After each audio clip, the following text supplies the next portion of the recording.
Ipinahiya at pinalayas ako sa harap ng lahat sa mismo nating anibersaryo habang ang asawa kong si Lorenzo ay hinalikan ang kanyang kabit sa aking upuan. Hindi nila alam, ang dukha na tinawag nilang basura ay ang tunay na may-ari ng Astra Global na handang bumili sa buong pagkatao nila. Sa oras na bawiin ko ang bawat lupang kinatatayuan ninyo, handa na ba kayong maging pulubi sa harap ng reynang inyong hinamak? Isang makapal na sobrang papel ang walang awang bumagsak sa ibabaw ng hapagkainan. Sumira ito sa perpektong ayos ng mga plato, mga kubyertos na kumikinang sa ilalim ng ilaw ng chandelier, at sa pinaghirapan niyang obra, ang paboritong kaldereta ni Lorenzo na niluto niya ng buong puso sa loob ng 5 oras para sa kanilang ika-5 anibersaryo. Napako ang mga mata ni Celestina Celeste Reyes sa puting sobre. Hindi niya kailangang buksan ito para malaman kung ano ang laman. Ang lamig na gumapang mula sa sobre ay tila kumalat sa buong silid. Pinapatay ang init mula sa mga kandilang sinindihan niya at ang init ng pag-asang kayakap niya buong araw. Kanina lang, ang puso niya ay puno ng musika. Inilarawan niya sa kanyang isip ang pagdating ni Lorenzo. Yayakapin siya nito ng mahigpit, hahalikan siya sa noo at bubulungan ng, "Happy anniversary, mahal ko." At sasabihin nitong naaamoy nito ang paborito niyang ulam kahit mula pa sa labas ng pinto. Ngunit ang dumating ay hindi ang Lorenzo ng kanyang mga pangarap. Ang Lorenzo na nakatayo sa kanyang harapan ngayon ay may mga matang kasing lamig ng yelo.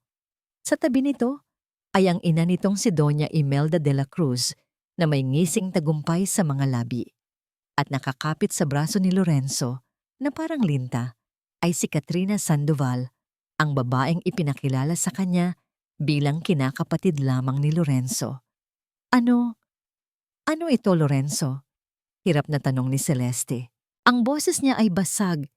Isang hibla na lang ng pag-asa ang pinanghahawakan. Hindi siya sinagot ni Lorenzo. Tumingin lang ito sa kanya na para bang isa siyang dumi sa mamahalin nitong sapatos. Si Doña Imelda ang sumagot para dito. "Hindi ka ba marunong magbasa, Celestina?" Sabi ng matanda. Bawat salita ay may kasamang lason. Iyan ang katibayan na tapos na ang pagpapanggap mo bilang isang De La Cruz. Divorce papers. Parang bombang sumabog ang mga salitang yon sa pandinig ni Celeste. Napahawak siya sa gilid ng mesa para suportahan ang sarili. Ang mga tuhod niya ay biglang nanlambot. "Pero, anibersaryo natin ngayon." Halos pabulong niyang sabi. Ang mga mata ay nakatuon lamang kay Lorenzo. Nagmamakaawa ng kahit kaunting paliwanag. "Nagluto ako." "At ano ang akala mo sa pagkaing mahirap na yan?" Putol ni Doña Imelda, itinuturo ang kaldereta na may pagkasuklam. "Isang handaan? Celestina, gumising ka na sa katotohanan. 5 taon naming tiniis ang kahihiyan na magkaroon ng isang manugang na walang pinanggalingan. 5 taon kaming nagtiis sa isang pagkakamali. Oras na para itama ito." Naramdaman ni Celeste ang pag-init ng kanyang mga mata. Pinigilan niya ang mga luhang nagbabadyang tumulo. Hindi siya iiyak sa harapan nila. Hindi niya ibibigay ang satisfaction'ng yun sa kanila. "Lorenzo, magsalita ka." Pakiusap niya. Sa wakas, tumingin si Lorenzo sa kanya.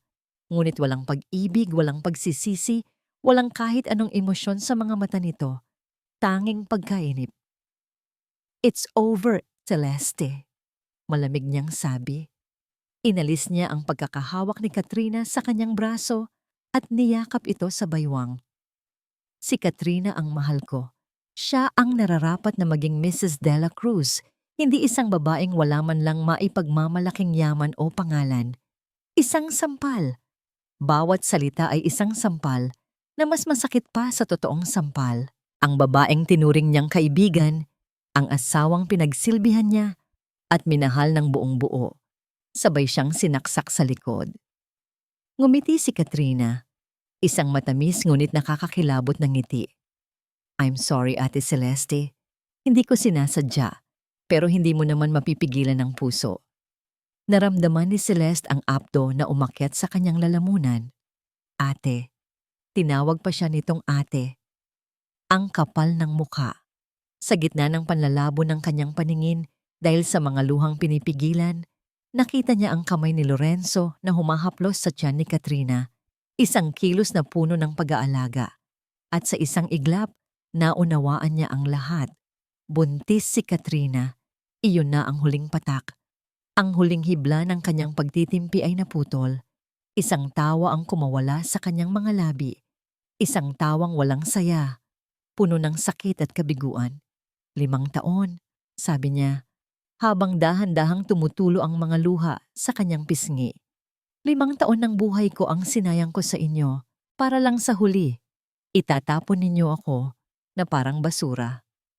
Tumingin siya kay Lorenzo, diresto sa mga mata. Sana maging masaya ka. Tumalikod siya, handa nang umalis, handa nang lisanin ang impyernong iyon. Ngunit isang huling salita mula kay Lorenzo ang pumigil sa kanya at tuluyang dumurog sa anumang natitira sa kanyang puso. Bago ka umalis, sabi ni Lorenzo, ang boses ay walang bakas ng anumang pagsisisi. Linawin ko lang, ang kasal natin ay walang bisa sa simula't simula pa lang dahil sa mga kasinungalingan mo tungkol sa iyong estado sa buhay. Kaya kahit 1 sentimo ay wala kang makukuha sa pamilyang ito. Lumayas ka. Walang salitang namutawi sa kanyang mga labi. Walang pagtutol. Walang pagmamakaawa. Isang uri ng pamamanhid ang bumalot sa buong pagkatao ni Celeste. Isang malamig na kumot na pumrotekta sa kanya mula sa tuluyang pagguho. Tumalikod siya at nagsimulang maglakad paakyat sa engrandeng hagdanan ng mansyon. Bawat hakbang ay parang may bigat na 1 tonelada. Narinig niya ang mahinang halakhak ni Katrina sa likuran niya, isang tunog na parang bubog na tumutusok sa kanyang tainga. Ngunit hindi siya lumingon. Ang kwarto nila ni Lorenzo, ang kwartong dati puno ng mga pangarap at pangako, ay tila naging isang malamig na kulungan. Binuksan niya ang walk-in closet, isang espasyong mas malaki pa sa tinirhan niyang apartment noong dalaga pa siya.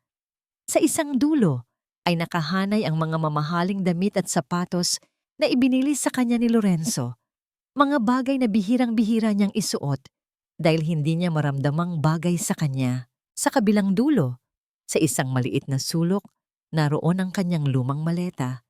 Iyon ang maletang dala niya noong una siyang tumuntong sa mansyong ito. 5 taon na ang nakalipas, puno ng pag-asa. Iyon din ang maletang dadalhin niya sa kanyang pag-alis, puno ng pighati. Hindi niya pinansin ang mga damit na may tatak ng mga sikat na designer. Ang kinuha lang niya ay ang mga simpleng bestida at blusang pag-aari niya bago pa man siya naging isang De La Cruz. Ang bawat damit na tinupi niya ay parang isang alaala na inililigpit, isang kabanata ng buhay na pilit niyang isinasara.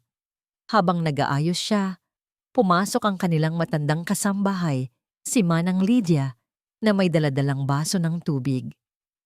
Si Manang Lydia ang isa sa iilang tao sa bahay na yon na nagpakita sa kanya ng kabutihan. Nakita ni Celeste ang awa sa mga mata nito. Ma'am Celeste? Nagsimula ang matanda, ngunit umiling lang si Celeste at ngumiti ng mapait. Wag na po, Manang. Hindi na ako ang ma'am ninyo, sabi niya.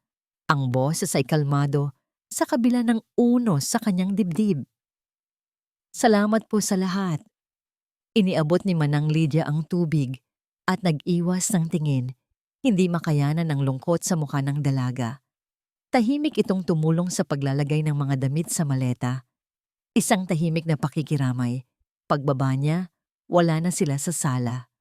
Tanging ang mga tirang pagkain sa mesa ang nagsisilbing paalala ng bangungot na naganap. Malamig na ang kaldereta, patay na ang mga kandila. Binuksan niya ang mabigat na pinto ng mansyon.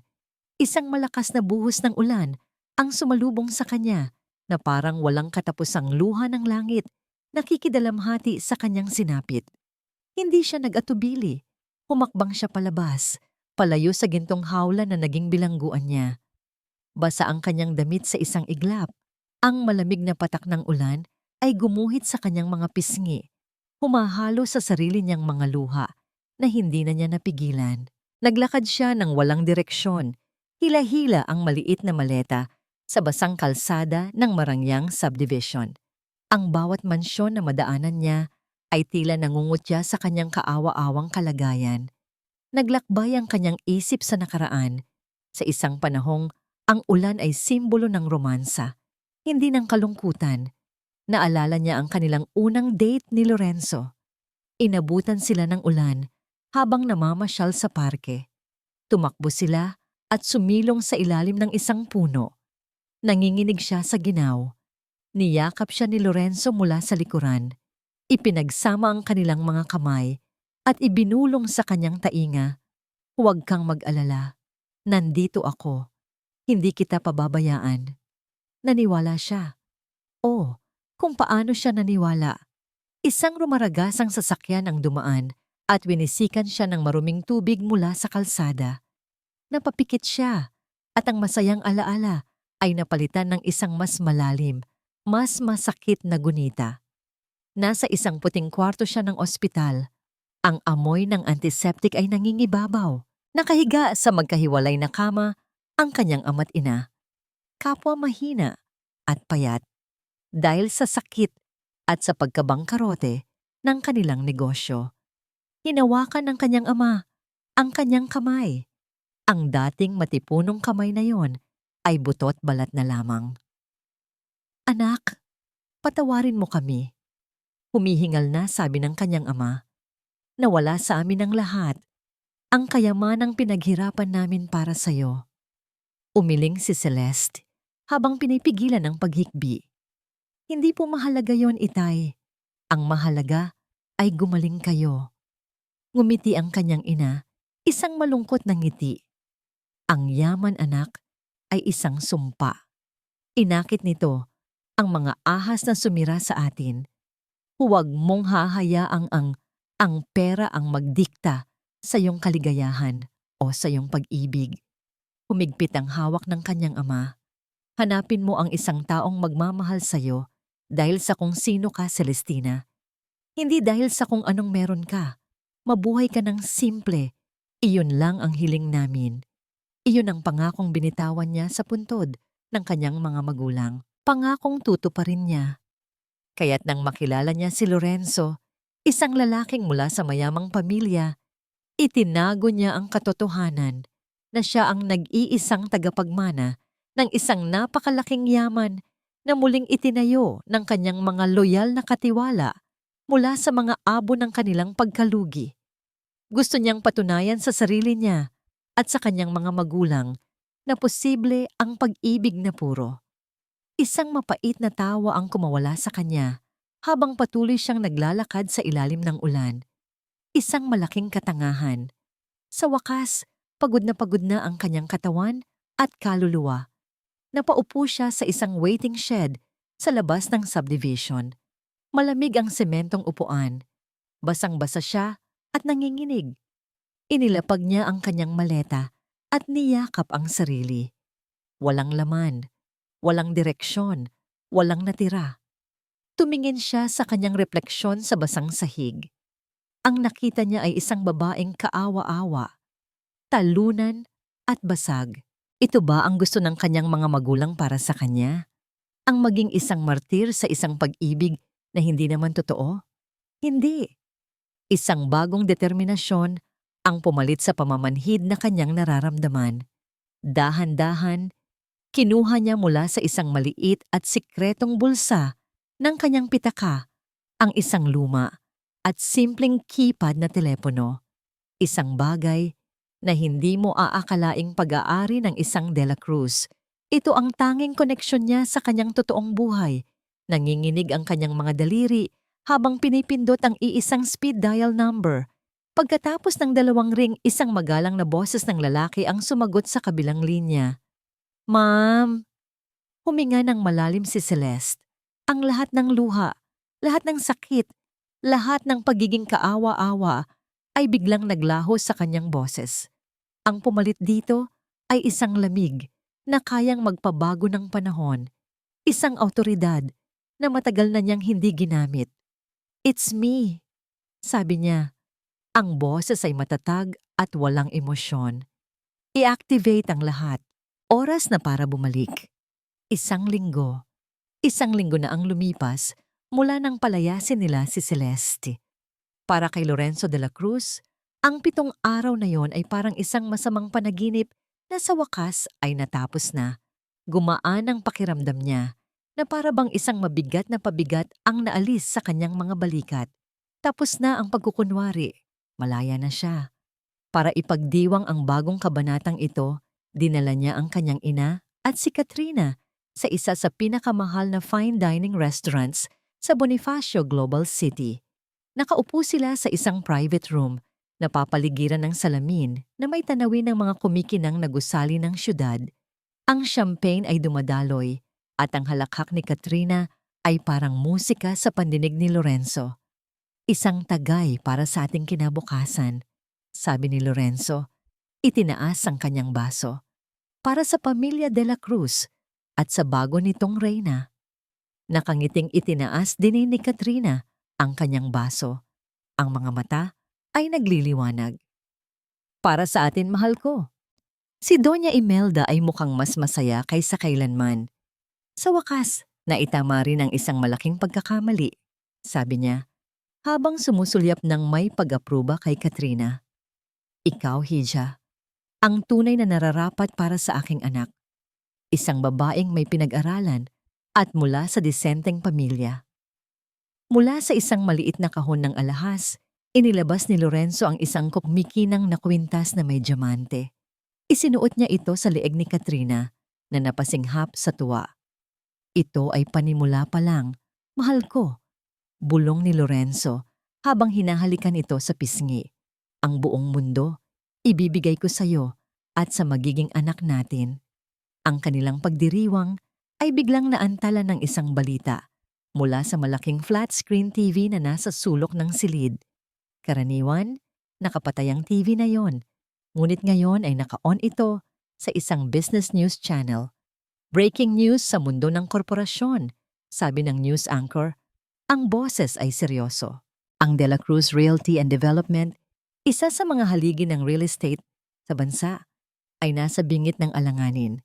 Ang bangkong pinagkakautangan nila ng pinakamalaking halaga ay bigla na lang na-acquire sa isang hostile takeover ng isang misteryosong kumpanya, ang Astra Global Holdings. Biglang nawala ang nangiti sa mukha ni Lorenzo. Napaupo siya ng tuwid. Ano ang sinasabi niya? Ayon sa aming mga source, patuloy ng reporter, ang Astra Global ay kilala bilang isang corporate shark na pinamumunuan ng isang napakapribadong babaeng CEO. Sa loob lang ng 1 linggo, sunod-sunod ang kanilang naging mga strategic acquisitions. Ang pagbili sa bangkong ito, ang kanilang pinakamalaking hakbang sa ngayon, na nagbibigay sa kanila ng kontrol sa mga pautang ng ilan sa pinakamalalaking kumpanya sa Pilipinas, kabilang na ang De La Cruz Realty. Isang malamig na kaba ang gumapang sa dibdib ni Lorenzo. Astra Global? Hindi niya pa narinig ang pangalang yon. Sino ang mga yan? Nanggagalaiting tanong ni Doña Imelda. Paano nila nagawa ito nang walang nakakaalam? Bago pa man makasagot si Lorenzo, dahan-dahang bumukas ang pinto ng kanilang private room. Isang babae ang pumasok, kasunod ang 2 lalaking nakasuit na mukhang mga bodyguard o executive assistant. Ang babae ay nakasuot ng isang mamahaling itim na power suit na perpektong bumagay sa kanyang katawan. Ang kanyang buhok ay nakaayos sa isang eleganteng bun. Ang kanyang mga mata ay natatakpan ng dark sunglasses, ngunit ang kanyang tindig ay nagpapakita ng kapangyarihan at awtoridad. Bawat pag-click ng kanyang stiletto heels sa sahig na gawa sa marmol ay umalingaw-ngaw sa biglang tumahimik na silid. Kumunot ang noo ni Lorenzo. "Excuse me? This is a private room." Hindi siya pinansin ng babae, naglakad ito papalapit sa kanilang mesa. Ang kanyang presensya ay tila nagpabago sa hangin, naging mabigat at malamig. "Sino ka? Hindi mo ba alam kung sino kami?" May pagmamataas na tanong ni Doña Imelda na halatang nainsulto sa biglaang pagpasok nito. Dahan-dahang inalis ng babae ang kanyang salamin. At ang mundo ni na Lorenzo, Imelda at Katrina ay tila huminto sa pag-ikot. Ang mukha. Ang mga matang iyon, na dati laging puno ng luha at pagmamakaawa, ngayon ay blanko, walang emosyon, at kasing lamig ng North Pole. Ang dating simple at halos hindi napapansing babae ay wala na. Ang nakatayo sa harapan nila ay isang estrangherang may pamilyar na mukha. Celeste. Hindi makapaniwalang bulong ni Lorenzo. Imposible. Bumagsak ang panga ni Doña Imelda. Sino ka?" Nauutal niyang tanong. Tumatangging paniwalaan ang nakikita ng kanyang mga mata. Isang bahagyang ngiti. Isang ngiting hindi umabot sa kanyang mga mata. Ang sumilay sa mga labi ni Celeste. Itinuon niya ang kanyang tingin kay Lorenzo. Isang tingin na tumagos hanggang sa kaluluwa nito. "Ako lang naman." Nagsimula siya. Ang boses ay kalmado, kontrolado, at puno ng isang kapangyarihang hindi pa naririnig ni Lorenzo mula sa kanya kailanman. Ang bagong may-ari ng bangko kung saan nakasangla ang buong pagkatao ninyo. Huminga siya ng malalim bago ibigay ang huling nakamamatay na dagok. "Ako si Celestina Reyes, ang CEO ng Astra Global." Ang boardroom ng De La Cruz Realty ay isang lugar sagrado para sa pamilya. Dito nabubuo ang mga desisyon na nagkakahalaga ng bilyon-bilyong piso. Dito pinaplano ang pagpapatayo ng mga nagtataasang gusali na sumisimbolo sa kanilang kapangyarihan. Si Celeste, sa loob ng 5 taon, ay hindi kailanman pinahintulutang tumapak sa loob nito.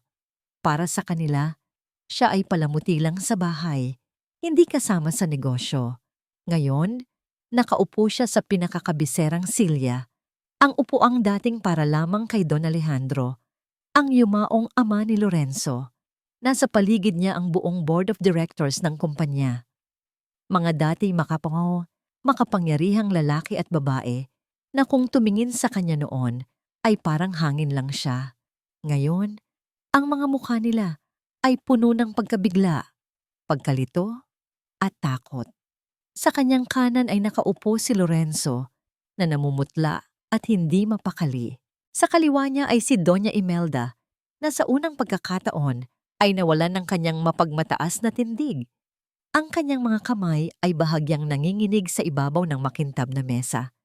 Kalmado si Celeste. Sa ilalim ng mesa, kinukuyom niya ang kanyang mga palad para pigilan ang panginginig, hindi dahil sa takot, kundi dahil sa nag-uumapaw na emosyon. Tagumpay. Ito ang lasa ng tagumpay. "Magandang umaga sa inyong lahat," panimula niya. Ang boses ay malinaw at matatag, umaalingaw-ngaw sa katahimikan ng silid.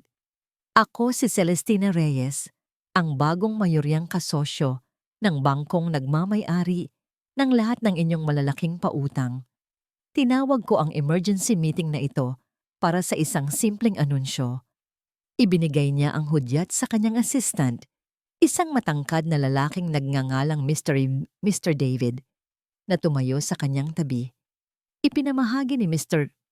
David ang mga folders sa bawat miyembro ng board.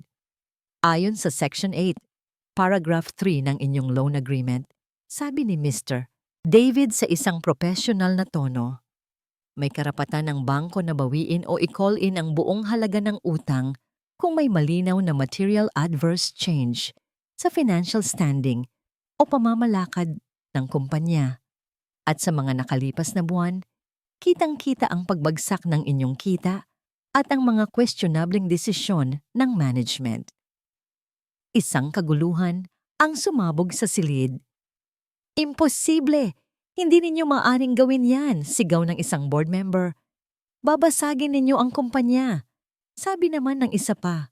Hindi kumibo si Celeste. Hinayaan niya silang mag-ingay. Hinayaan niyang malasap nila ang pait ng kawalan ng kontrol. Celeste! Miss Reyes! Tumayo si Lorenzo. Ang boses ay nagmamakaawa.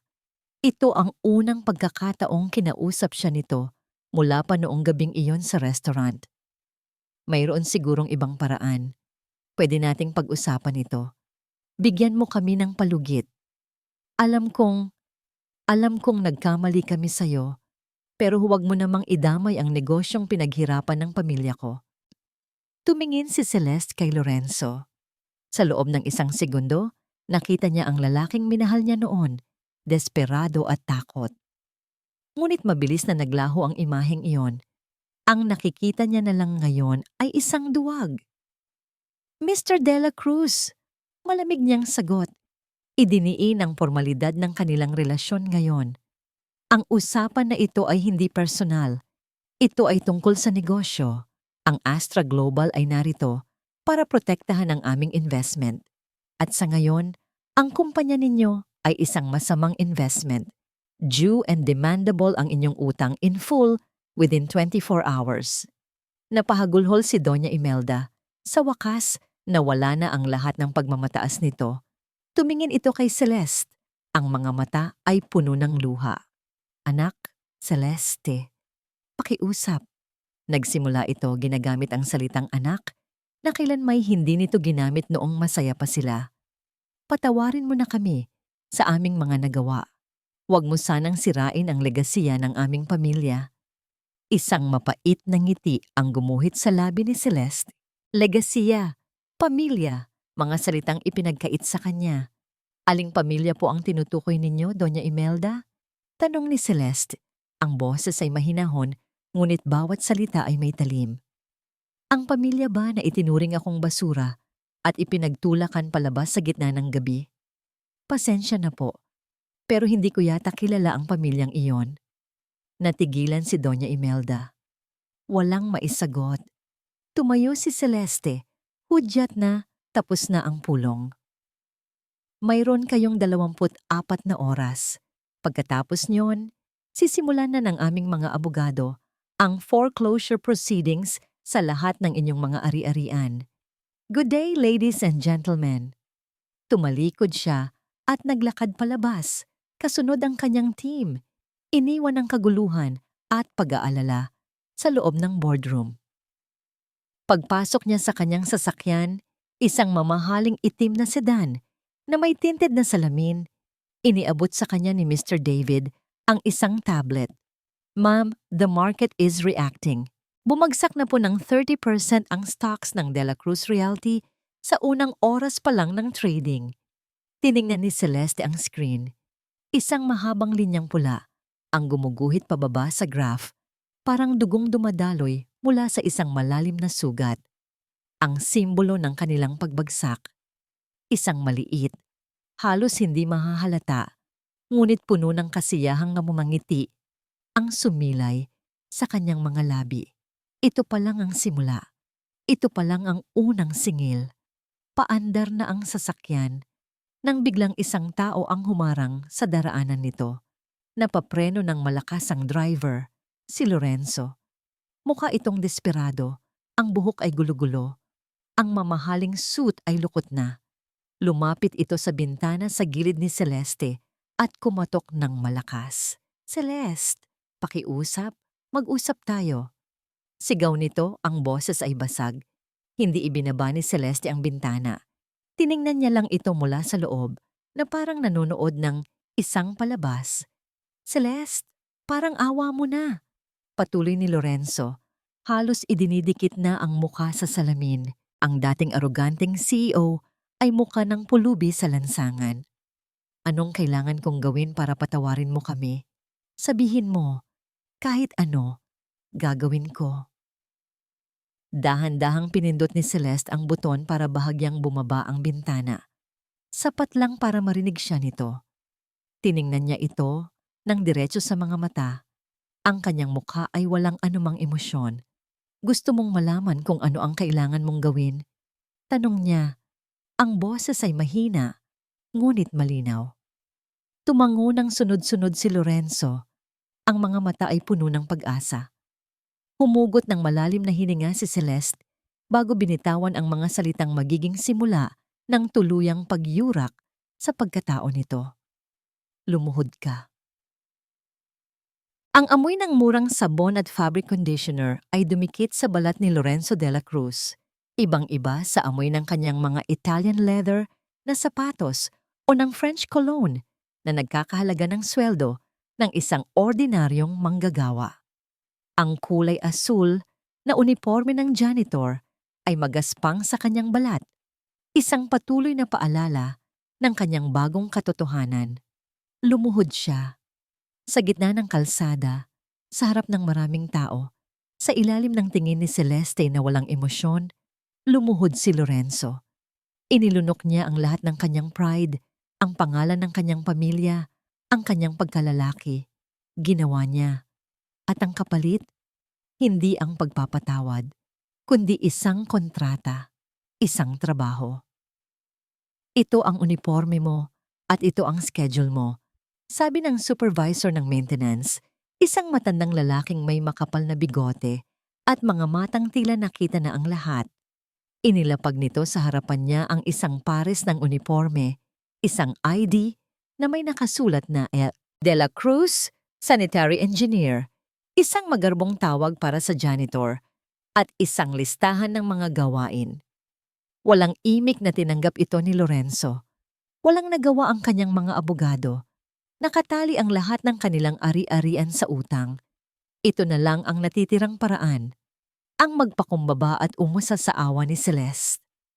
Ang kanyang unang gawain, linisin ang executive comfort room sa ika-40 palapag ng Astra Global Tower, ang mismong palapag kung saan nagaganap ang mga pinakamalalaking business deals sa bansa. Habang nagmamop siya ng sahig na gawa sa Italian marble, bumukas ang pinto. Pumasok ang dalawang lalaking naka-Amerikana. Napatigil si Lorenzo. Kilala niya sila. Si Mr. Tan, isa sa pinakamayamang negosyante sa bansa at ang alalay nito. Dati, kasama niya ang mga itong magkape at pag-usapan ang tungkol sa stocks. Nakita siya ni Mr. Tan. Nagulat ito, ngunit mabilis na nag-iwas ng tingin na para bang nakakita ng isang bagay na hindi dapat makita. Nagkunwari itong may kausap sa telepono. Ang alalay naman nito ay namutla at halos hindi makatingin sa kanya. Magandang umaga po, pilit na sabi ni Lorenzo. Ang boses ay halos hindi marinig. Isang mabilis na tango lang ang isinagot ni Mr. Tan bago pumasok sa isang cubicle. Nagmamadaling naghugas ng kamay ang alalay nito at lumabas. Narinig ni Lorenzo ang bulungan nila sa labas ng pinto. Hindi ba si De La Cruz yun? Manahimik ka na lang. Baka marinig tayo. Napapikit si Lorenzo. Ang kahihiyan ay parang mainit na bakal na itinusok sa kanyang dibdib.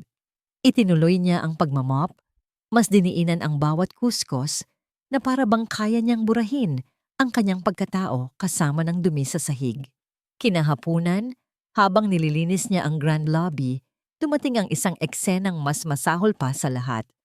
Naglalakad si Celeste palabas, napapaligiran ng kanyang mga executives, isang reyna sa kanyang palasyo. Ang kanyang presensya ay nagpatigil sa lahat. Ang bawat kilos niya ay may awtoridad. Dumaan siya sa mismong tapat ni Lorenzo. Saglit itong huminto. Tumingin sa kanya. At sa isang kilos na tila hindi sinasadya, ngunit alam ni Lorenzo na puno ng intensyon, natabig nito ang hawak na tasa ng kape. Tumapon ang mainit na likido sa sahig at ang ilan ay tumalsik sa pantalon ni Lorenzo. Napaso siya, ngunit mas masakit ang tingin ng mga tao sa paligid. Oops, sabi ni Celeste, ang boses ay walang anumang bakas ng pag-aalala. Tumingin siya kay Lorenzo na nakayuko. Linisin mo yan. Isang utos. Simple, malamig, pinal. Walang nagawa si Lorenzo kundi kumuha ng basahan at lumuhod sa sahig sa paanan ni Celeste sa harap ng lahat ng mga empleyado at bisita. Habang pinupunasan niya ang mamahaling kape sa sahig, nakita niya ang dulo ng stiletto shoes ni Celeste. Ang sapatos na yon ay mas mahal pa siguro sa isang buwang sahod niya ngayon. Nang matapos siya, umalis si Celeste na hindi man lang lumingon. Naiwan si Lorenzo. Nakaluhod pa rin sa sahig, basang-basa sa kahihiyan. Ngunit ang araw niya ay hindi pa tapos.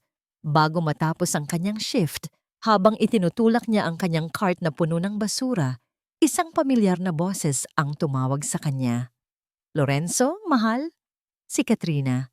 Nakatayo ito sa gitna ng lobby, nakasuot ng isang magandang bestida na halatang mamahalin. Dala nito ang isang designer handbag. Ang kanyang itsura ay isang malaking insulto sa kalagayan ni Lorenzo ngayon. "Anong ginagawa mo dito?" tanong ni Lorenzo. Pilit itinatago ang kanyang uniforme sa likod ng cart. Ngumiti si Katrina, ngunit ang nangiti ay hindi umabot sa kanyang mga mata. "Dinadalaw ka?" "Siyempre. Narinig ko ang tungkol sa bago mong trabaho. Kawawa ka naman, mahal." Hinaplos nito ang kanyang pisngi, ngunit ang haplos ay walang init. "Tingnan mo ang sarili mo. Para kang basahan. Hindi ito ang lalaking minahal ko." "Ginagawa ko to. Para sa pamilya, Katrina. Para sa atin." Depensa ni Lorenzo. Tumawa si Katrina ng mahina. "Talaga ba? O ginagawa mo to dahil wala ka ng ibang pagpipilian? Huwag kang mag-alala. Babalik din ang lahat sa dati. Tiwala lang." Tumingin ito sa kanyang mamahaling relo. "Sige na, may meeting pa ako. Mag-ingat ka." Hinalikan niya ito ng mabilis sa pisngi at tumalikod na. Naiwan si Lorenzo na tulala. May mali. Sa halip na damayan siya, parang mas natutuwa pa si Katrina sa kanyang sitwasyon. Gabi na, halos wala ng tao sa gusali. Ang huling gawain ni Lorenzo ay kolektahin ang mga basura mula sa mga opisina sa executive floor. Habang kinukuha niya ang basura, malapit sa isang bakanteng conference room, narinig niya ang boses ni Katrina. Napatigil siya sa likod ng isang malaking halaman. Nakita niya itong nakatayo malapit sa bintana, may kausap sa telepono. Ang boses ay mahina at sikreto. "Opo, Mr. Salcedo. Nasa plano ang lahat," sabi ni Katrina. "Huwag kayong mag-alala. Ang De La Cruz Realty ay malapit nang maging atin." Oo, si Lorenzo. Wala siyang kaalam-alam. Isang tanga na sunod-sunuran lang. Akong bahala sa kanya. Mr. Salcedo, ang pangalan ng pinakamalaking karibal ng kanilang pamilya sa negosyo. At ang salitang tanga. Biglang nanlamig ang buong katawan ni Lorenzo. Mas malamig pa sa kape na tumapon sa kanya kanina. Hindi ito galit. Hindi ito sakit. Ito ay isang nakakakilabot na pagdududa. Ang pinakamataas na palapag ng Astra Global Tower ay ang personal na kaharian ni Celestina Reyes mula sa kanyang minimalistang opisina na napapaligiran ng floor-to-ceiling glass windows. Tanaw niya ang buong syudad. Isang konkretong gubat na ngayon ay nasa ilalim ng kanyang mga paa. Sa isang malaking monitor sa gilid ng kanyang mesa, pinapanood niya ang live feed mula sa mga security camera ng gusali. Nakatutok ito sa isang partikular na sulok sa basement, ang maintenance area. Nakita niya si Lorenzo, pagod at pawisan, na nagpupunas ng sahig. Mukha itong hamak at talunan. Isang anino na lang ng dating aroganteng lalaking nagwasak sa kanyang puso. Isang uri ng kasiyahan ang gumapang sa kanyang dibdib. Isang madilim at mapait na kasiyahan. Ito ang hustisya. Ito ang kabayaran. Bawat patak ng pawis ni Lorenzo ay tila isang patak ng luhang pinahid niya mula sa sarili niyang mga mata. Nasa kalagitnaan siya ng pagmamasid nang pumasok si Mr. David, ang kanyang pinagkakatiwalaang head of security, at kanang kamay. May dala itong itim na folder. "Ma'am, magalang nitong bati. Narito na po ang preliminary report na ipinagawa ninyo tungkol sa financial history ng Dela Cruz Realty bago pa man natin sila i-pressure. Ibinaba niya ang kanyang tingin mula sa monitor at kinuha ang folder. Ano ang nakita ninyo? May mga kahina-hinalang pattern, ma'am, sabi ni Mr. David. Sa nakalipas na 6 na buwan, 3 malalaking proyekto ang natalo sa kanila sa bidding. Sa lahat ng pagkakataon, natalo sila sa iisang kumpanya, ang Salcedo Properties. At sa lahat ng pagkakataon, ang pagkatalo nila ay dahil sa napakaliit na diferensya sa presyo na para bang alam ng Salcedo Properties ang eksaktong halaga na kailangan nilang ibigay para manalo. Kumunot ang noo ni Celeste. Incompetence, sabi niya, halos sa sarili. Ganoon katanga si Lorenzo sa pagpapatakbo ng negosyo. Nag-atubili si Mr. David. Maari pong incompetence, ma'am, o maaari rin pong intentional sabotage mula sa loob. Napatigil si Celeste. Tumingin siya kay Mr. David. Ano ang ibig mong sabihin? Ang mga detalye ng bidding proposals ay highly confidential.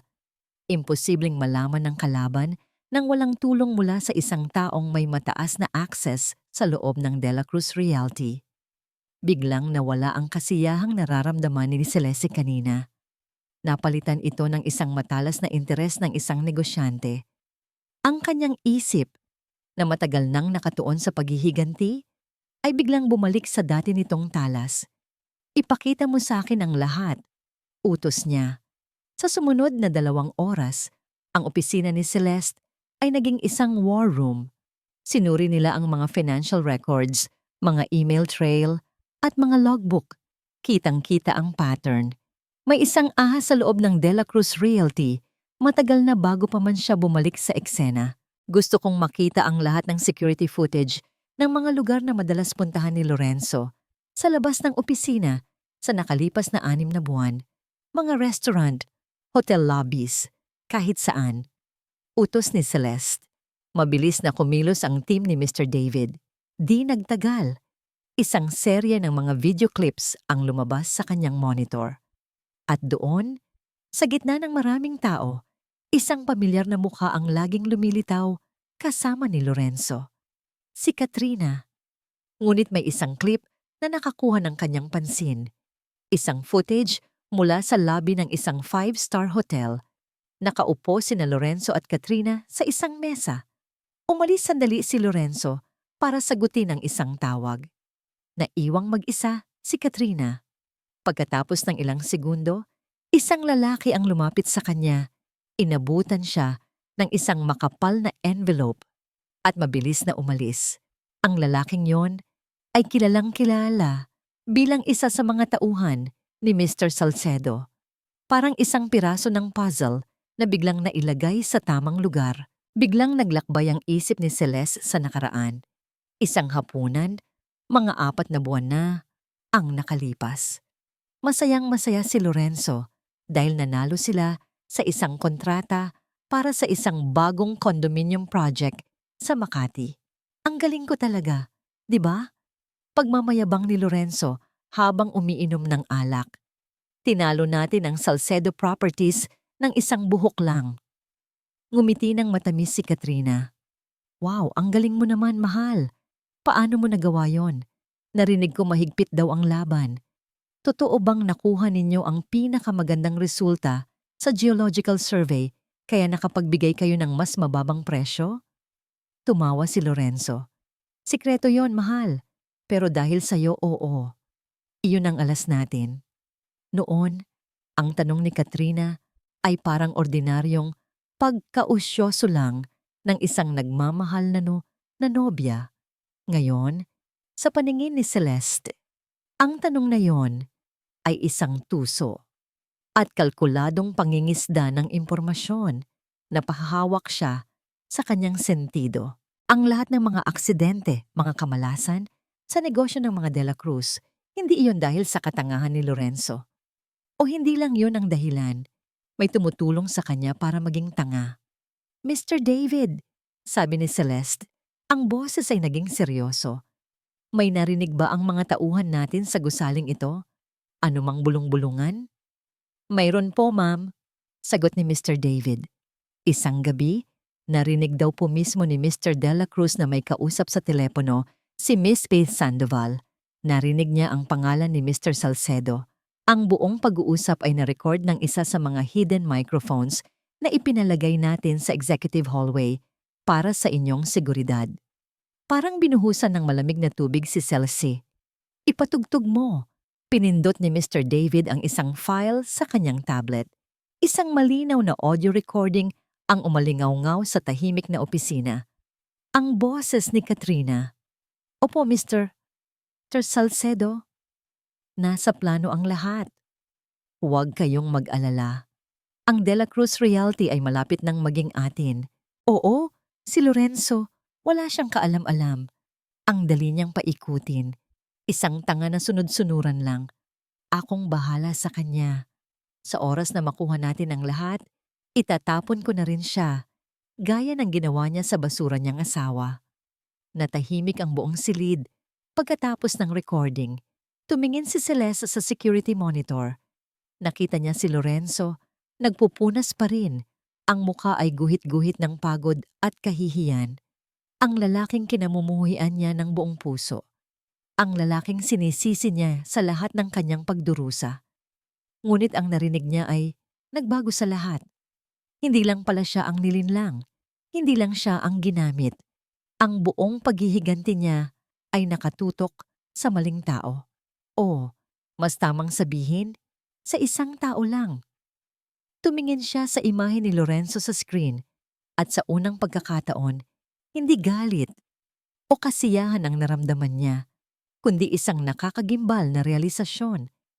Napabuntong hininga siya at pabulong na sinabi sa sarili, hindi lang pala ako ang niloko mo, Lorenzo. Pareho tayong naging biktima. Ang mga salitang narinig niya mula kay Katrina ay paulit-ulit na tumatakbo sa isip ni Lorenzo. Tanga. Sunod-sunuran. Mr. Salcedo, para itong mga basag na piraso ng salamin na tumutusok sa kanyang utak, hindi siya pinapatulog, hindi pinapakain. Ang pagdududa na nagsimula bilang isang maliit na tinik ay lumaki at naging isang nakalalasong baging na pumupulupot sa kanyang puso. Ang bawat matamis na salita ni Katrina, ang bawat haplos nito, ay tila isa na nga ngayong kasinungalingan.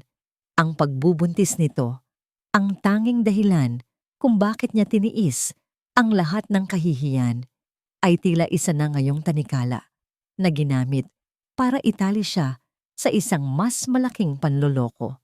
Hindi siya umuwi sa maliit na condo unit na tinutuluyan nila ni Katrina ng gabing iyon. Nagdahilan siyang may night shift siya, isang kasinungalingang madaling paniwalaan dahil sa bago niyang estado sa buhay. Ang totoo, natatakot siyang harapin ito. Natatakot siyang makita ang kasinungalingan sa mga mata nito. Kailangan niya ng patunay. Isang patunay na hindi maikakaila. Kinabukasan, nagpanggap siyang may sakit para hindi pumasok sa trabaho. Maaga pa lang, nagtago na siya sa isang coffee shop sa tapat ng kanilang condo building, nakasuot ng baseball cap at salamin para hindi makilala. Mula doon, naghintay siya na parang isang mangangasong nag-aabang sa kanyang biktima. Tanghali na nang lumabas si Katrina. Nakasuot ito ng isang eleganteng pulang bestida, bit-bit ang isang mamahaling bag. Mukha itong sariwa at walang anumang problema sa mundo. Sumakay ito sa isang taxi, walang pag-alinlangan. Sumunod si Lorenzo. Sumakay sa kasunod na taxi at halos ipagsigawan sa driver, "Sundin niyo ang taxi na yan." Ang paghabol ay nagtapos sa lobby ng isang kilalang 5-star hotel sa Makati, isang lugar na dati parang pangalawang opisina na ni Lorenzo. Ngayon, pumasok siya roon na parang isang magnanakaw, nagtatago sa likod ng malalaking paso ng halaman. Ang puso ay kumakabog ng malakas. Umupo si Katrina sa isang mesa sa lounge at di nagtagal, isang lalaki ang lumapit at umupo sa tapat niya. Nanlaki ang mga mata ni Lorenzo. Si Mr. Reyes, ang kanang kamay at kilalang fixer ni Mr. Salcedo. Inilabas ni Mr. Reyes ang isang makapal na brown envelope at iniabot ito kay Katrina sa ilalim ng mesa. Kinuha ni Katrina ang envelope at mabilis na isinilid sa kanyang bag. Ngumiti ito. Isang ngiting pangnegosyo, malamig at kalkulado. May sinabi pa ito sa lalaki bago tumayo at naglakad papunta sa powder room. Ito na yon. Ito na ang patunay. Nanginginig ang mga kamay ni Lorenzo habang kinukuha ang kanyang mumurahing telepono. Kailangan niya ng litrato. Kailangan niya ng ebidensya.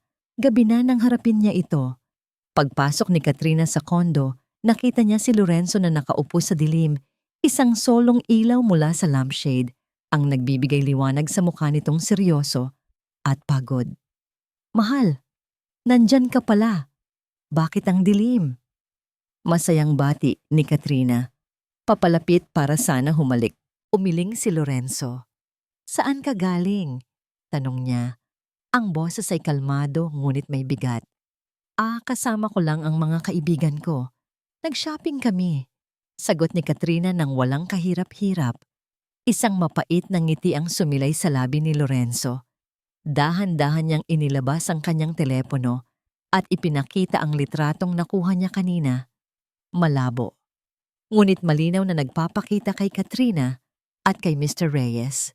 Mga kaibigan mo ba to, Katrina? Biglang nagbago ang mukha ni Katrina. Nawala ang ngiti. Nawala ang lambing.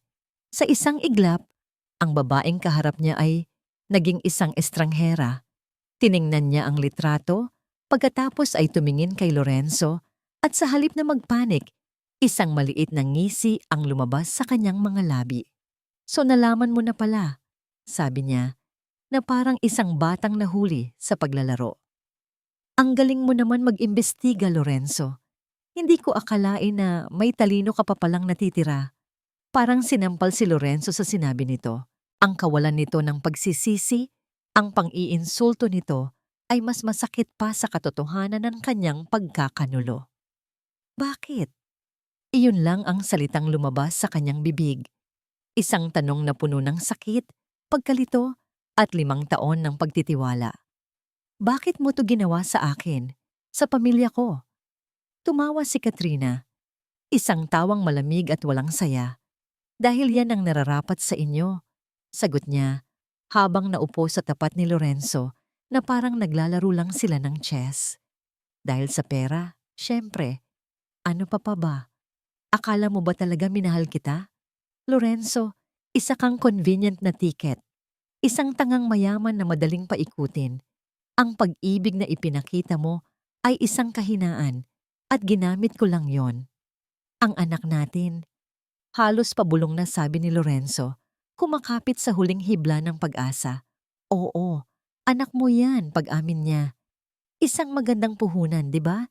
Isang De La Cruz na tagapagmana. Ngunit sa oras na makuha ko ang gusto ko mula kay Salcedo at masira ko na kayo ng tuluyan, isa lang siyang bata na palalakihin ko sa yaman na ninakaw ko mula sa'yo. Hindi na napigilan ni Lorenzo ang sarili. Tumayo siya at sa sobrang galit ay sinipa niya ang maliit na mesa sa kanilang pagitan. Nagkalat ang mga magazine sa sahig. Hayop ka. Pinagkatiwalaan kita. Ibinigay ko ang lahat sa'yo. Itinapon ko si Celeste para sa'yo. Tumayo rin si Katrina, hindi natatakot. Ang mga mata ay nag-aapoy sa galit. At iyon ang pinakamalaking katangahan na ginawa mo.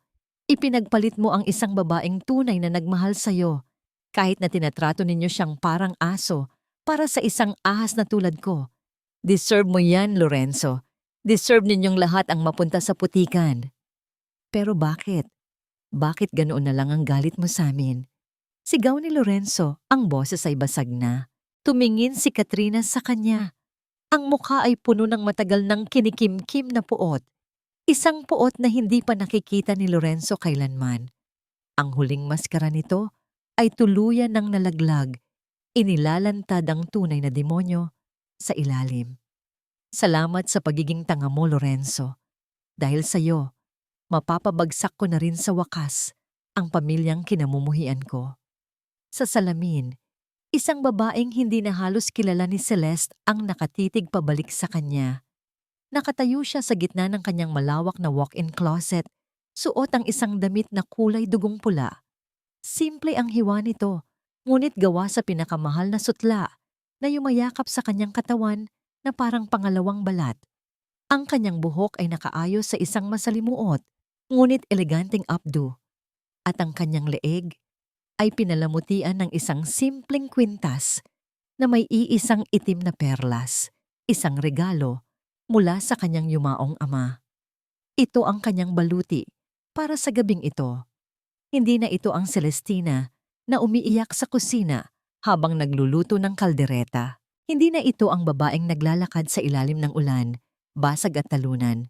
Ang babae sa salamin ay isang reyna na handa nang pumunta sa digmaan, ngunit sa likod ng matigas na ekspresyon, sa kaibuturan ng kanyang mga mata, nakita niya ang isang bahid ng lungkot, isang paalam sa babaeng minsan siyang naging, ang babaeng naniwala sa purong pag-ibig. Ngayong gabi, tuluyan na niyang ililibing ang babaeng iyon. "Handa na po ang lahat, ma'am," sabi ni Mr. David mula sa pintuan. Ang mga imbitasyon ay naipadala na at nakumpirma. Papunta na sila. Tumango si Celeste. Hindi inaalis ang tingin sa kanyang refleksyon. Ang security at ang mga pulis? Nakatago po sila sa mga itinalagang pwesto. Hinihintay na lang po nila ang hudyat ninyo. Sa wakas, humarap siya. "Let's go. It's time to end this, kaka." Samantala, sa isang malamig at puting silid, sa isa sa pinakamahal na ospital sa syudad, ang tunog lang ng mahinang pagtibok ng heart monitor ang maririnig. Nakahiga si Doña Imelda de la Cruz sa kama, napapaligiran ng mga aparatong hindi niya kailanman inakalang kakailanganin. Mas payat siya ngayon, at ang dating kapangyarihan sa kanyang mukha ay napalitan ng kulubot ng takot at pagsisisi. Isang mild heart attack, sabi ng doktor. Dulot ng matinding stress. Sa tabi niya, nakaupo si Lorenzo, hawak ang malamig na kamay ng kanyang ina. Ang komprontasyon nila ni Katrina kagabi ay iniwan siyang wasak. Ang katotohanan ay isang laso na kumalat sa buong sistema niya. Pinapatay ang lahat ng natitirang pag-asa. Ako ang may kasalanan, anak. Humihingal na, sabi ni Imelda. Ang mga mata ay nakapikit. Ito ang unang pagkakataong narinig ni Lorenzo na umamin ito ng pagkakamali sa buong buhay niya. Masyado akong nagmataas. Masyado kong pinahalagahan ang pangalan, ang yaman. Itinulak kita palayo sa babaeng tunay na nagmahal sa'yo. Hindi sumagot si Lorenzo. Ano pa ang sasabihin niya? Tama ang kanyang ina.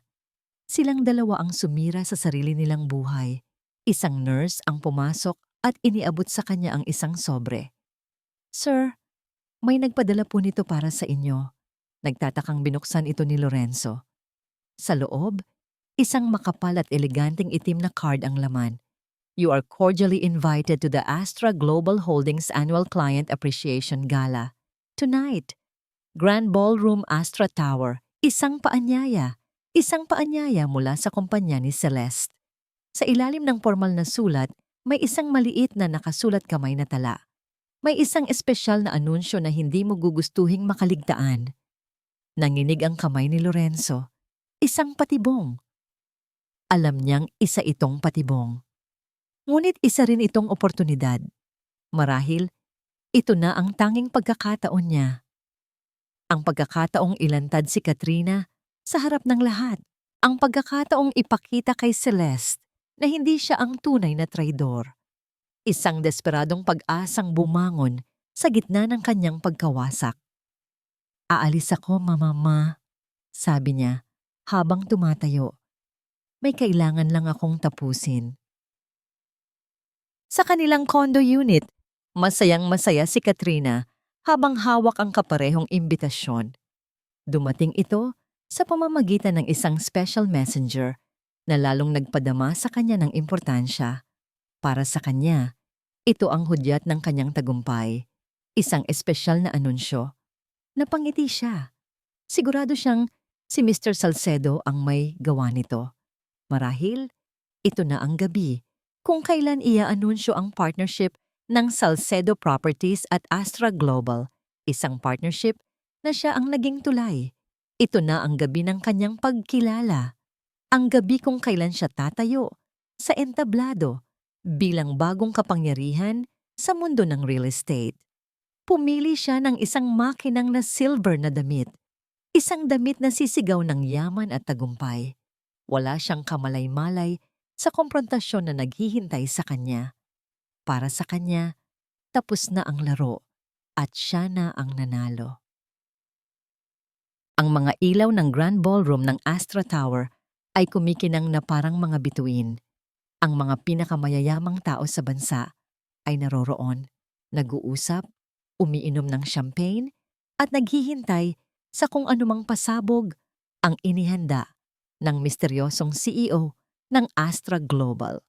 Isang makintab na pulang sasakyan ang huminto sa tapat ng labi. Bumaba si Celestina Reyes. Ang kanyang pulang damit ay umaagaw ng atensyon. Ang kanyang presensya ay nagpapatigil sa mga bulungan. Naglakad siya sa red carpet, hindi isang biktima, kundi isang maniningil ng utang. Ilang sandali pa, isang sports car na pilak ang dumating. Buong kumpiyansang bumaba si Katrina Sandoval. Ang kanyang ngiti ay abot tainga. Handa nang angkinin ang kanyang gantimpala. At mula sa isang ordinaryong taxi na huminto sa kabilang kanto, bumaba si Lorenzo de la Cruz. Hindi siya nakasuot ng mamahaling suit, kundi isang simpleng polo shirt at slacks.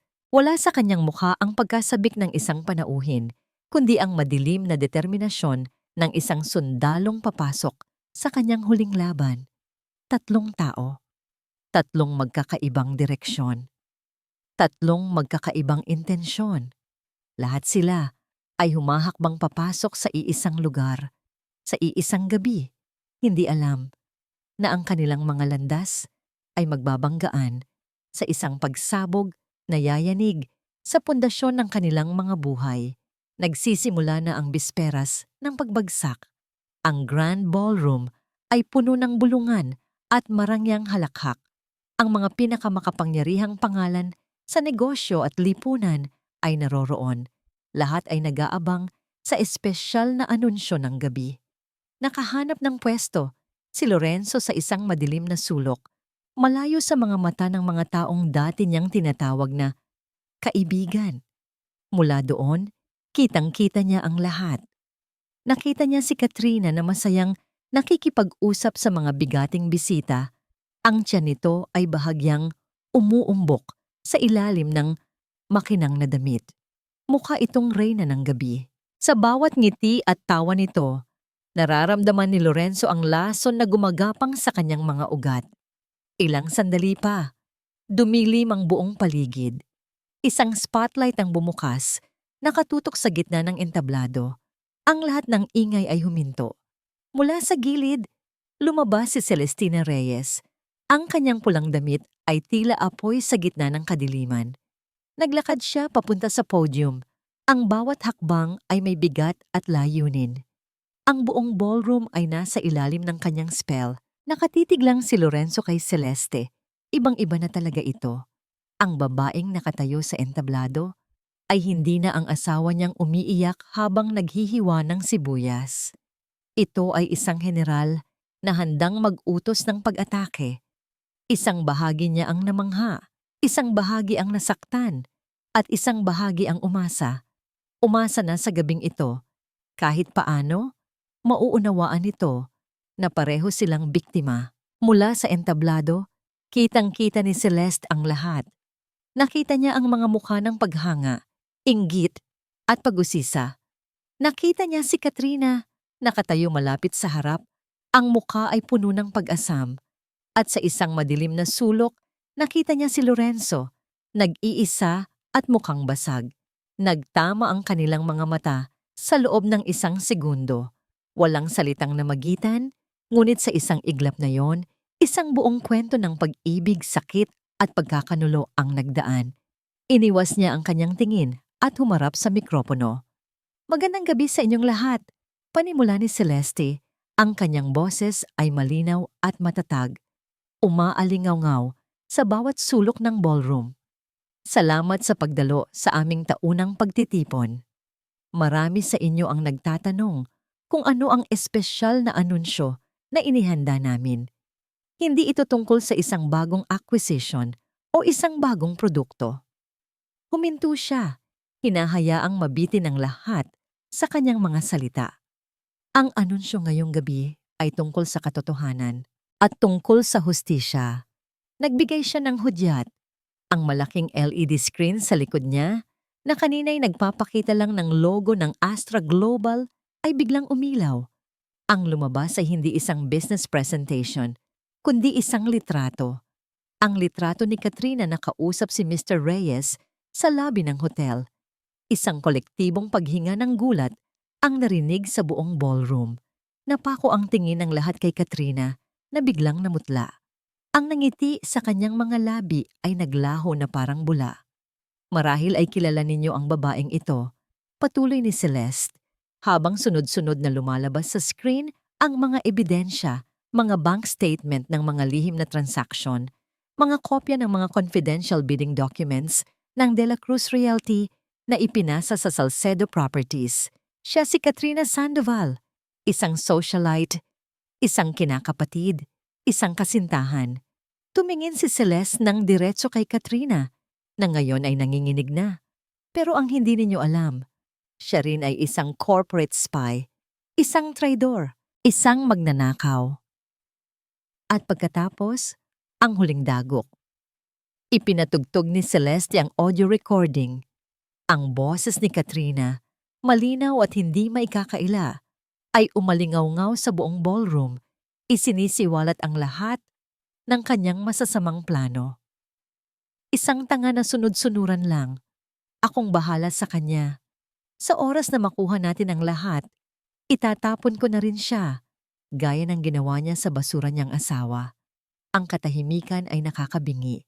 Ang lahat ng mga mata na kanina'y puno ng paghanga kay Katrina ay ngayon puno na ng pagkasuklam at pandidiri. Sinubukan ni Katrina na tumakbo, ngunit bago pa man siya makahakbang, ang mga pinto ng ballroom ay bumukas. Pumasok ang isang grupo ng mga pulis. Katrina Sandoval, sabi ng isang opisyal, inaaresto ka namin para sa kasong corporate espionage at estafa. Nagwala si Katrina. Hindi totoo yan. Gawa-gawa niya lang ang lahat ng yan. Sigaw niya itinuturo si Celeste, ngunit walang naniwala sa kanya. Habang kinakaladkad siya palabas, tumingin siya kay Lorenzo. Ang mga mata ay puno ng galit. Ikaw, kasalanan mo to. Ngunit hindi lang si Katrina ang pinuntahan ng mga pulis. 2 opisyal ang lumapit din sa sulok kung nasaan si Lorenzo. Mr. Lorenzo de la Cruz, sabi ng isa, kailangan ka rin naming isama. Under investigation ka bilang kasabwat sa paglabas ng mga confidential na impormasyon ng iyong kumpanya. Hindi pumalag si Lorenzo. Inaasahan na niya ito. Ito ang kabayaran sa kanyang katangahan. Habang isinusuot sa kanya ang posas, muli niyang tiningnan si Celeste sa entablado. Nakatayo lang ito roon, pinapanood ang lahat. Ang mukha ay walang emosyon, na parang isang diyosang nagpaparusa. Pero bago siya tuluyang ilabas, hindi niya napigilan ang sarili. Mula sa kaibuturan ng kanyang pagkatao, mula sa lahat ng kanyang pagsisisi at sakit, isang salita ang kumawala. Celeste, patawad. Ang sigaw niyang iyon ay narinig ng lahat. Narinig ni Celeste. Sa isang saglit, nakita ni Lorenzo ang pagbabago sa mukha nito. Isang kislap ng sakit, isang bakas ng dating pag-ibig, bago ito muling naging isang maskara ng yelo. Iyon ang huling imaheng nakita niya bago tuluyang isara ang mga pinto ng ballroom. Natapos na ang gabi ng paghuhukom. Ang Grand Ballroom na kanina'y naging isang korte ng katotohanan ay unti-unti nang nililisan ng mga panauhin. Ang bawat isa'y may dalang kwento. Isang eskandalong pagpipiestahan Sa mga susunod na araw, naiwan si Celeste sa entablado, nakatayo sa gitna ng katahimikan habang ang mga waiter ay nagliligpit ng mga basag na baso at mga tirang pagkain. Ang tagumpay ay may kakaibang lasa, matamis sa simula, ngunit may pait sa dulo. Nakuha na niya ang kanyang hustisya. Nasaksihan ng buong mundo ang pagbagsak ng mga De La Cruz, ngunit sa paghupa ng adrenaline, isang pakiramdam ng kawalan ang pumalit. Natapos na ang digmaan, ngunit bakit pakiramdam niya ay siya lang ang natirang nakatayo sa isang walang laman na larangan ng digmaan? Ang sigaw ni Lorenzo, "Patawad!" ay umalingaw-ngaw pa rin sa kanyang isipan. Isang multo na ayaw siyang iwan. Kinaumagahan, ang balita ay sumabog sa lahat ng news outlets. Mga headline tungkol sa The De La Cruz Downfall at The Serpent in High Society. Ang mga larawan ni Katrina at Lorenzo habang pinoposasan ay nasa front page ng bawat dyaryo. Ipinakita sa TV ang mga gusali ng De La Cruz Realty na sinasarhan ng mga awtoridad. Ang kanilang pangalan ay nabahiran na ng permanenteng dungis. Napanood ni Celeste ang lahat mula sa kanyang opisina habang humihigop ng kape. Walang ngiti sa kanyang mga labi. Tapos na ang kasiyahan ng paghihiganti. Ang natira na lang ay ang mga abo ng nakaraan. Sa gitna ng isang report, isang maliit na detalye ang nakakuha ng kanyang pansin. Binanggit ng reporter na si Doña Imelda de la Cruz ay isinugod sa ospital noong gabi ring iyon dahil sa atake sa puso. Napabuntong hininga si Celeste, si Imelda, ang matriarka, ang pinagmulan ng lahat ng kanyang pagdurusa. Dapat ay matuwa siya. Dapat ay sabihin niyang karma, iyon. Ngunit wala siyang naramdamang ganoon. Ang tanging naramdaman niya ay pagod. Naglakad siya papunta sa bintana, pinagmasdan ng syudad sa ibaba. Ang pagpapanatili ng galit ay parang pag-inom ng lason at pag-asang ang ibang tao ang mamamatay. At sa loob ng mahabang panahon, umiinom siya ng lason na yon araw-araw. Siguro, oras na para itigil ito. Hindi para sa kanila, kundi para sa sarili niya. Ang pasilyo ng ospital ay tahimik at amoy antiseptic. Bawat hakbang ni Celeste papunta sa silid ni Imelda ay isang hakbang papunta sa isang nakaraang puno ng masasakit na alaala. Huminto siya sa tapat ng pintuan, nag-ipon ng lakas ng loob. Isang nurse ang lumabas mula sa silid at nagulat nang makita siya. "Sino po sila?" tanong ng nurse. "Isang dating kakilala," mahinang sagot ni Celeste. "Maari ko ba siyang makita?" Tumango ang nurse at binigyan siya ng daan. Sa loob ng private room, nakahiga si Imelda sa kama. Maraming tubo ang nakakabit sa katawan nito. Ang dating makapangyarihang matriarka na laging nakataas ang noo ay mukha na ngayong isang marupok na baso na anumang oras ay maaaring mabasag. Bukas ang mga mata nito. Nakatitig lang sa puting kisame, tila wala sa sarili. Naramdaman nito ang presensya ni Celeste. Dahan-dahan itong lumingon. Sa una, may pagkalito sa mga mata nito. Ngunit nang makilala siya, isang komplikadong emosyon ang gumuhit sa mukha nito. Gulat, hiya, at isang malalim na kalungkutan. "Celestina," halos pabulong nitong sabi. Ang boses ay mahina at magaspang. Hindi sumagot si Celeste. Naglakad lang siya papalapit at umupo sa silyang nasa tabi ng kama. Tinitigan niya ang babaeng nagdulot sa kanya ng labis na sakit. Hinanap niya ang galit sa kanyang puso. Ngunit wala na siyang makita. Ang nakikita na lang niya ay isang matandang babae na nag-iisa at natatalo.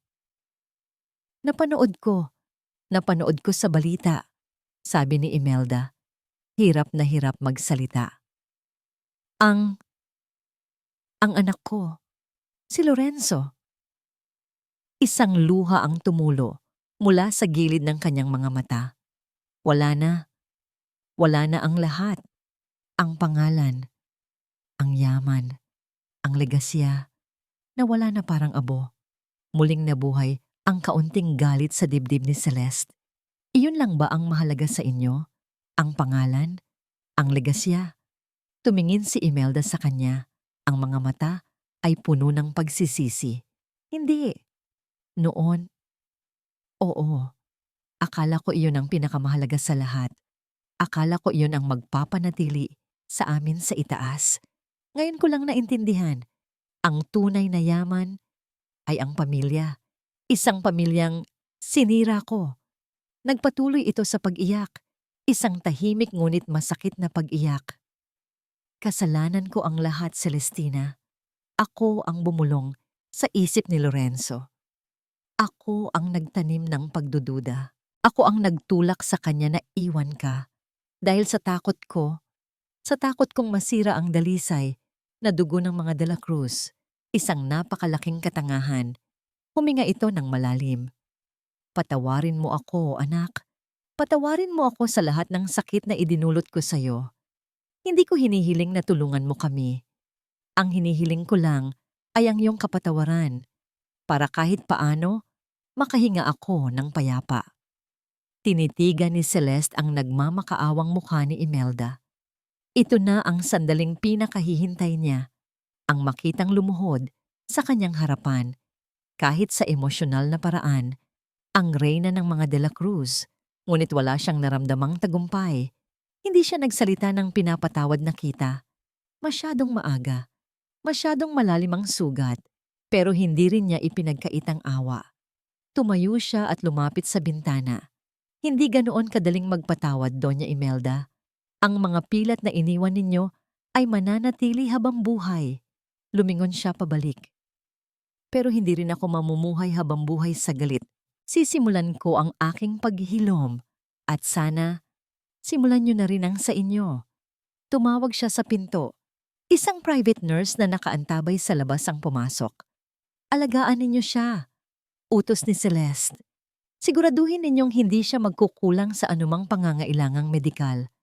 Ako na ang bahala sa lahat ng bayarin. Bago siya tuluyang umalis, lumingon siya kay Imelda sa huling pagkakataon. Magpagaling po kayo. Iyon lang. Hindi isang salita ng pagpapatawad, ngunit isang kilos ng habag. Para kay Celeste, iyon na ang unang hakbang para palayain ang sarili mula sa mga tanikala ng nakaraan. Habang naglalakad siya palabas ng ospital, isang mensahe ang pumasok sa kanyang telepono. Galing ito sa kanyang abogado. Miss Reyes, Mr. Lorenzo de la Cruz is requesting to see you one last time before his transfer to the Central Prison. He says it's urgent. Napatigil si Celeste sa gitna ng lobby. Ang huling multo ng kanyang nakaraan. Ang huling kabanatang kailangan niyang isara. Ang visiting area ng City Jail ay isang mundong ibang-iba sa kinagisnan ni na Celeste at Lorenzo. Ang hangin ay mabigat, puno ng amoy ng pawis, takot at nawawalang pag-asa. Ang ingay ng mga nag-uusap na preso at ng kanilang mga pamilya ay lumikha ng isang malungkot na musika. Isang makapal na salamin na may maliliit na butas ang naghihiwalay sa kanila. Isang pisikal na representasyon ng agwat na matagal nang namamagitan sa kanilang dalawa. Naupo si Celeste sa isang plastik na upuan. Sa kabilang panig ng salamin, dahan-dahang lumapit si Lorenzo, nakasuot ng kulay kahel na uniforme ng preso. Ang dating makisig at aroganteng lalaki ay wala na. Ang kaharap niya ngayon ay isang lalaking payat, may malalalim na eye bags at mga matang nawalan na ng dating kislap. Tila tumanda ito ng 10 taon sa loob lang ng ilang araw. Sa loob ng ilang minuto, wala ni isa sa kanila ang nagsalita. Tinitigan lang nila ang isa't isa sa pamamagitan ng maruming salamin. Ang lahat ng galit ni Celeste, ang lahat ng pagmamataas ni Lorenzo, lahat ay naglaho. Ang natira na lang ay 2 taong minsan ay nangarap ng magkasama, ngunit sinira ng kasakiman at kasinungalingan. Si Lorenzo ang unang bumasag sa katahimikan. Kinuha niya ang teleponong nakakabit sa pader. Ginaya siya ni Celeste. Salamat. Salamat sa pagdating mo, sabi ni Lorenzo. Ang boses ay magaspang at hirap. Bakit mo ako pinatawag? Tanong ni Celeste. Ang boses ay kalmado. ngunit hindi malamig. Napayuko si Lorenzo, tila nahihiyang tumingin sa kanya. Wala na akong ibang gustong makausap bago nila ako ilipat. May mga bagay lang akong kailangang sabihin, mga bagay na dapat kong sinabi noon pa. Huminga siya ng malalim. Celeste, wala akong sapat na salita para sabihin kung gaano ako nagsisisi. Hindi lang sa mga ginawa ko, kundi sa mga hindi ko ginawa. Dapat ipinaglaban kita. Dapat pinrotektahan kita mula kay mama. Dapat hindi ako naging duwag. Tumingin siya kay Celeste. Ang mga mata ay puno ng luhang pinipigilan. Naging tanga ako. Nabulag ako sa yaman, sa pangalan, sa lahat ng bagay na akala ko ay mahalaga. Ipinagpalit kita sa isang kasinungalingan. At habang buhay, pagsisisihan ko yon. Hindi umimik si Celeste. Hinayaan niya lang itong magsalita. Hinayaan niyang ilabas ang lahat ng laso ng pagsisisi mula sa kanyang sistema. Hindi ako humihingi ng tulong. Paglilinaw ni Lorenzo. Hindi ko hinihiling na iligtas mo ako dito. Ito ang parusa ko. Ito ang nararapat sa akin. Ang gusto ko lang malaman. Nag-atubili siya. Minahal mo ba talaga ako noon, Celeste? O bahagi lang din ba yon ng isang plano? Ang tanong na yon ay tila isang maliit na kutsilyong tumusok sa puso ni Celeste. Sa kabila ng lahat, iyon pa rin pala ang takot nito. Sa unang pagkakataon, mula nang magkita silang muli, isang tunay na emosyon ang gumuhit sa mukha ni Celeste. Isang malungkot na ngiti. Ang pagmamahal ko sa iyo, Lorenzo, ay ang kaisa-isang bagay na naging totoo sa buhay ko sa loob ng 5 taon. Mahina niyang sagot. Minahal kita ng buong buo.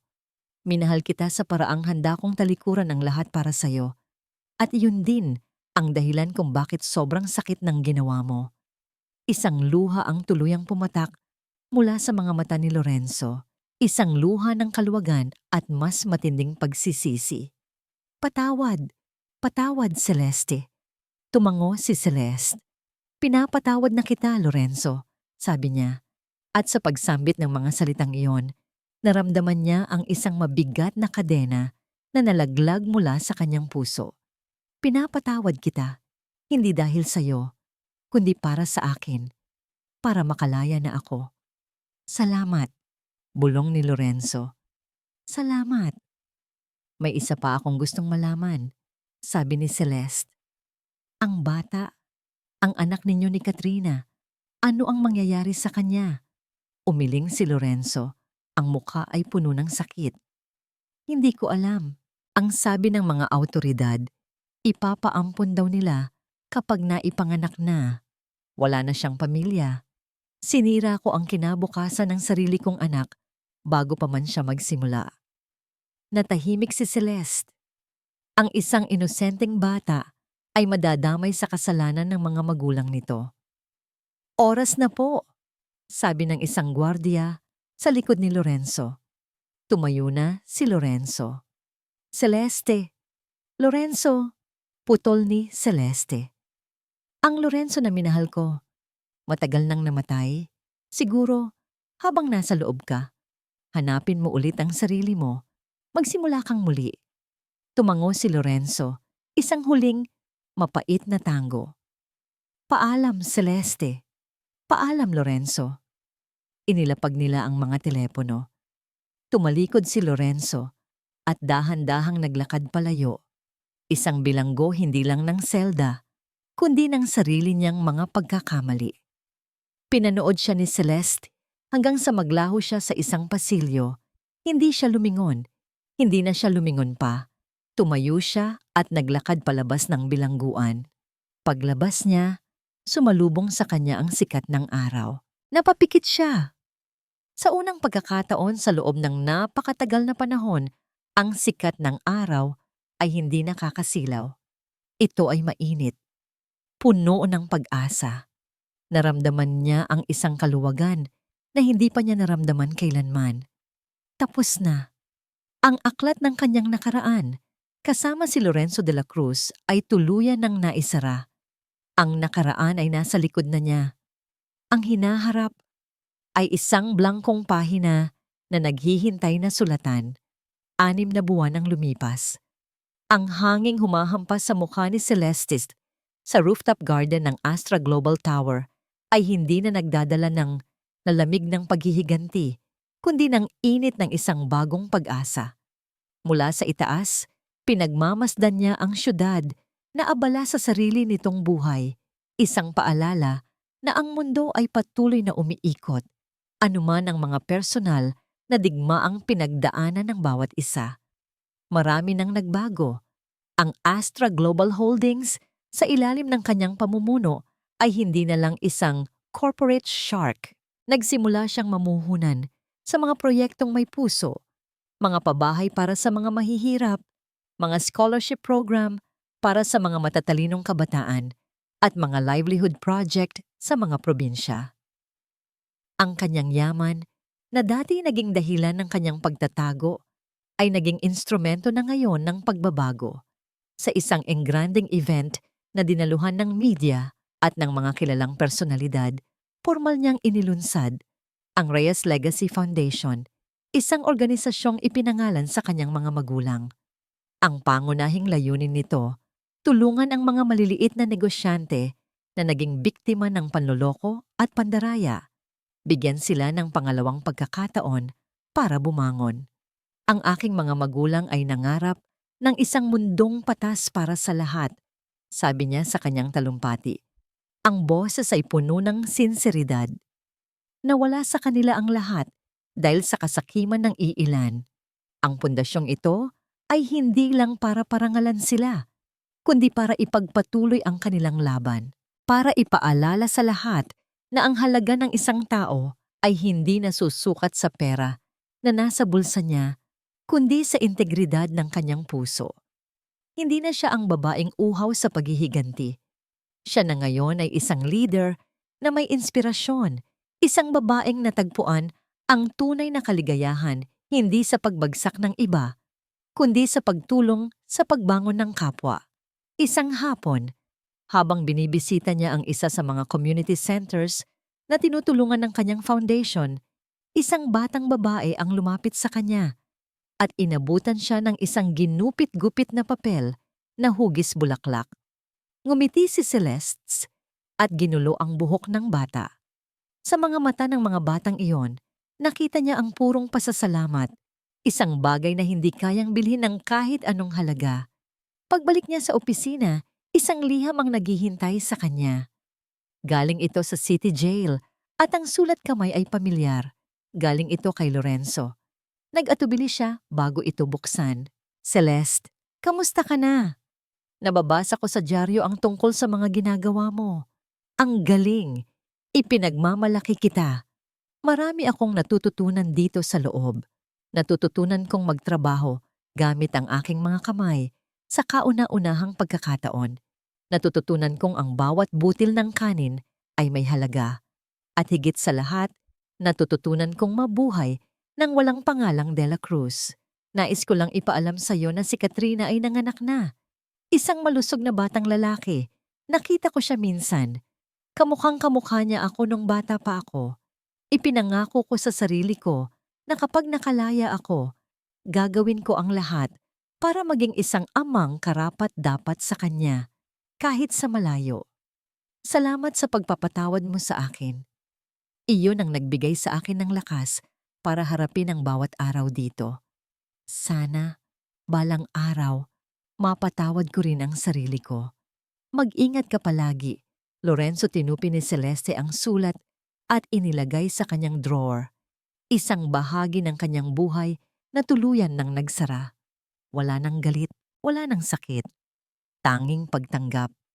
May isa pang bagay na kailangan niyang gawin.